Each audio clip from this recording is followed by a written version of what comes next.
2025 SLST 11-12 documents verification কলকাতায়। কি কি ডকুমেন্টস লাগবে তোমরা বিস্তারিত দেখে নাও এই ভিডিওতে, সঙ্গে নতুন আপডেট আছে এই ভিডিওতে। তো চলো দেখে নেওয়া যাক। আগে যারা এখনও ইন্টিমেশন লেটার ডাউনলোড করোনি, তোমরা তোমাদের রেজাল্টটা যেভাবে দেখেছিলে, স্কোর কার্ড যেখানে আছে, কত মার্কস পেয়েছো, সেখানে ডান দিকে দেখবে তোমাদের ডাউনলোড অপশান আছে, ডাউনলোড লিঙ্ক ইন্টিমেশন লেটার। ওখানে ক্লিক করবে, নতুন একটা পেজ বার হয়ে যাবে, এরকম একটা পেজ বার হয়ে যাবে, ঠিক আছে। তো এর উপরে আরও লেখা আছে যার যার নাম, ওটা আমি দেইনি, ঠিক আছে, দেওয়া ঠিক নয়। ডিটেলস, পার্সোনাল ডিটেলস, তো তোমাদের এই জায়গাগুলোতে পার্সোনাল থাকবে, কত নাম্বার বোর্ডে, কোথায়, কবে যেতে হবে, টাইম সব লিখে দেবে, ঠিক আছে।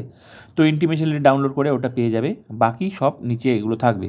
তো এখন দেখে নাও তোমরা এগুলো কি বলতে চেয়েছে। তো প্রথমত তোমাদের যে ডকুমেন্টসগুলো নিয়ে যেতে হবে সেটা মনে রাখবে। তোমরা যে ফর্মটা, অনেকের কিন্তু সাবধান, তোমাদের বাড়িতে দেখবে যে কতগুলো ফর্ম আছে, তো ভালো করে সাজিয়ে নেবে, কারণ অনেকে কিন্তু কারেকশন করেছিল, কোনোটাতে হয়তো ছবি ছিল না, 2-3টা করে এক একজনের ফর্ম আছে। তো যেটাতে সঠিক আছে, একদম এক্স্যাক্টলি যেটা সঠিক, সব কিছু ঠিক আছে, সেই সঠিক ফর্মটা তোমরা বাছাই করে নেবে। না হলে দেখবে যে সব ফর্ম একসাথে আছে, যেটা তোমার কারেকশন করোনি সেটাই তুমি নিয়ে গেছো, ওখানে গিয়ে বিপদে পড়বে। তো এখনই তুমি সাজিয়ে নেবে কীভাবে, তোমার অ্যাপ্লিকেশন যেটা সঠিক অ্যাপ্লিকেশন, যেখানে ছবি টবি সিগনেচার সব আছে, সেটা তুমি আলাদা করে নেবে, ঠিক আছে। তাহলে অ্যাপ্লিকেশন ফর্ম, কারণ অনেকবার এডিটের অপশন দিয়েছিল, তাই মানুষের কাছে কিন্তু অনেক ধরনের ফর্ম আছে, সেগুলো একটা আলাদা ফাইল করবে, ঠিক আছে। তো অ্যাপ্লিকেশন ফর্মটা তোমরা কিন্তু সাজিয়ে নেবে, অ্যাপ্লিকেশন ফর্ম প্লাস হচ্ছে তোমার রোল নাম্বার, অ্যাডমিট, সবগুলো নিয়ে নেবে, হ্যাঁ। নিয়ে তারপর ইন্টিমেশন লেটার অবশ্যই, যে এই যে তোমরা দেখছো এটাও কিন্তু অবশ্যই তোমরা নিয়ে যাবে।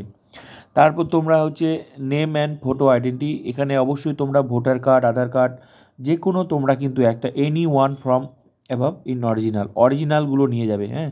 অরিজিনাল জেরক্স দুটোই রাখবে, কিন্তু তোমরা অরিজিনাল নিয়ে যাবে, কারণ ওখানে জেরক্সের অসুবিধা হতে পারে।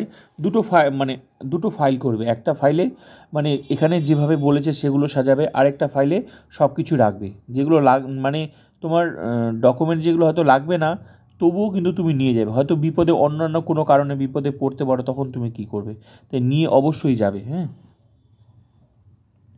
তাহলে তোমার যে কোনো একটা ফটো আইডেন্টি কার্ড নিয়ে যাবে, মনে করো ভোটার কার্ড, আধার কার্ড, প্যান কার্ড, যে কোনো, এগুলো অরিজিনাল নিয়ে যাবে, জেরক্সও করে নেবে, ঠিক আছে।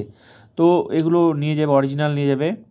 তারপর হচ্ছে তোমার ডেট অফ বার্থ হিসাবে তোমার প্রমাণ হচ্ছে মাধ্যমিকে অ্যাডমিট কার্ড, মার্কশিট, সার্টিফিকেট সব নিয়ে যাবে। কিন্তু ওরা দেখবে, একটা কথা মনে রাখবে, এখানে যেরকমভাবে আছে না, সেরকমভাবে একটা ফাইল করবে, মানে ওরা যেভাবে চাচ্ছে সেগুলো সব কিছু নেবে না, কিন্তু তবুও কিন্তু তুমি কিন্তু আরেকটা ফাইলে রাখবে, কারণ যদি তোমার কোনো অন্যান্য কোনো কারণবশত লাগে, প্রবলেমে পড়লে, তখন তুমি কী করবে, ঠিক আছে।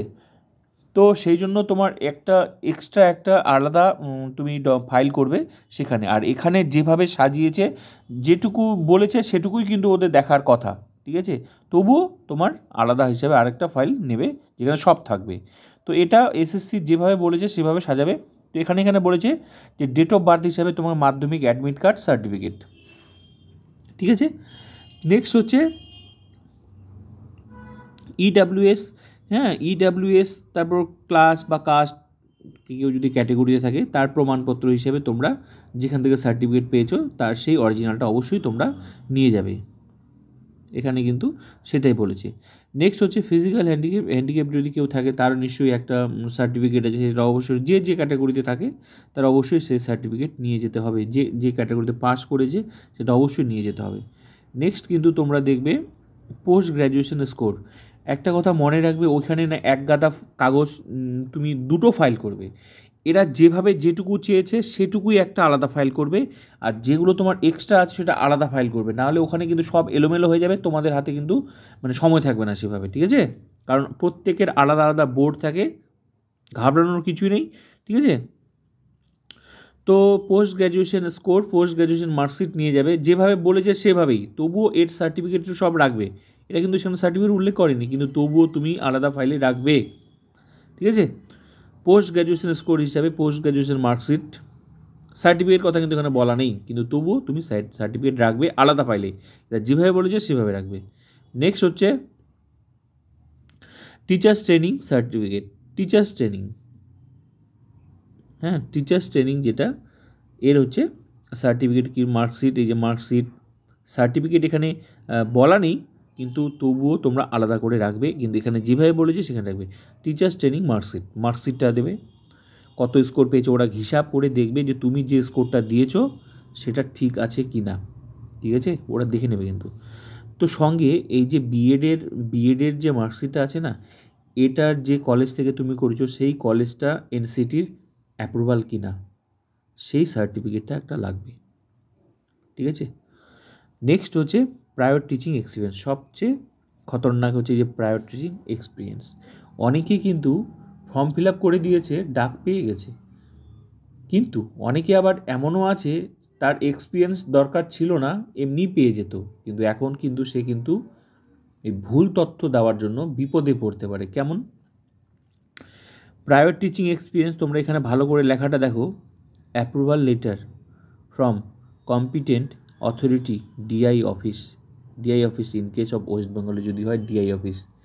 তো এই যে বিভিন্ন ধরনের গেস্ট টিচার থেকে শুরু করে স্কুলের যে ম্যানেজমেন্ট, তারা ডিআই অ্যাপ্রুভাল তাদেরকে দিয়েছিল কি, তারা দেখাতে পারবে, তাদের স্যালারি স্লিপ আছে, এগুলো কিন্তু যদি সেখানে চায়, এখানে ডিআই অ্যাপ্রুভাল, তার মানে তোমরা বুঝতে পারছো এখানে কি খেলাটা হতে পারে। দিয়ে তো দিয়েছে সবাই এক্সপিরিয়েন্স, এবার এই জায়গাটা এবার ভালো করে দেখো তো কি বলছে, অ্যাপ্রুভাল লেটার। অ্যাপ্রুভাল মানে কি, একমাত্র গভর্নমেন্ট সেক্টরে যারা চাকরি করতো, রিক্রুটমেন্ট হতো, যেখানে সবাই পার্টিসিপেট করে, ডিআই তাদেরকে অ্যাপ্রুভাল দেয়। যারা বিভিন্ন স্কুলে বিভিন্ন রকম গেস্ট টিচার, তাদের কাছে কি এই অ্যাপ্রুভাল লেটার যদি থাকে তো ঠিক আছে, নাহলে কিন্তু তারা প্রবলেমে পড়তে পারে কি সেটা এসএসসি জানে, কারণ প্রচুর এক্সপিরিয়েন্সের নাম্বার সবাই শো করেছে। তো এবার অ্যাপ্রুভাল লেটার কিন্তু তাদেরকে কিন্তু এখানে দেখাতে হবে, লিখে দিয়েছে DI office in case of West Bengal. Date of joining letter, তাহলে এগুলো কিন্তু তাকে কিন্তু দেখাতে হবে। এবার যদি থাকে তো ঠিক আছে, আর না হলে কিন্তু ভুল তথ্য দেওয়ার জন্য বিপদ হতে পারে, এসএসসি কিন্তু সেখানেই সিলেক্ট করবে। তো এগুলো খুব ভাইটাল তথ্য দেওয়ার জন্য সঠিক, আর হচ্ছে কারণ তোমরা দেখবে ডকুমেন্টস ভেরিফিকেশন লেখা আছে। তো এগুলো হচ্ছে, এর ফলে এখানে যদি কেউ বাদ চলে যায়, এর ফলে সেকেন্ড লিস্ট কিন্তু আসতে বাধ্য। যারা বাদ চলে যাবে তাদের জায়গা কিন্তু এই ভালো ক্যান্ডিডেট, যারা অনেকে ডাক পাওনি, হাই কাট অফ হয়েছে, এখনও হয়তো 1 মার্কের জন্য 2 মার্কের জন্য, তাদের কিন্তু চান্স থাকছে যে সাবজেক্টে। তো এবার এই অ্যাপ্রুভাল, তোমরা একটা জিনিস বুঝবে, অ্যাপ্রুভাল লেটার কিন্তু ডিআই অফিস থেকে একমাত্র পার্মানেন্ট চাকরি ছাড়া হয় না, ঠিক আছে। স্যালারি স্লিপ কোথায় পাবে, এই জায়গাটা কিন্তু খেলা হওয়ার কথা রয়েছে। তো এবার দেখা যাক কি ঘটে, আর বাকিগুলো এখানে লেখা আছে, জেরক্স করতে হবে কিভাবে। তো এই জিনিসগুলো হচ্ছে অবশ্যই তোমরা সাজিয়ে নেবে, তোমাদের বারবার করে বলছি তোমরা নিজেরাও করতে পারো। তো তোমরা দুটো ফাইল করবে, একটা যেভাবে এখানে বলেছে সেভাবে একটা ফাইল করবে, আরেকটা ফাইল করবে এখানে অতিরিক্ত ডকুমেন্টস ঢুকিয়ে লাভ নেই, যেরকম বলেছে সেরকম আরেকটা ফাইল রাখবে, সব কিছু থাকবে।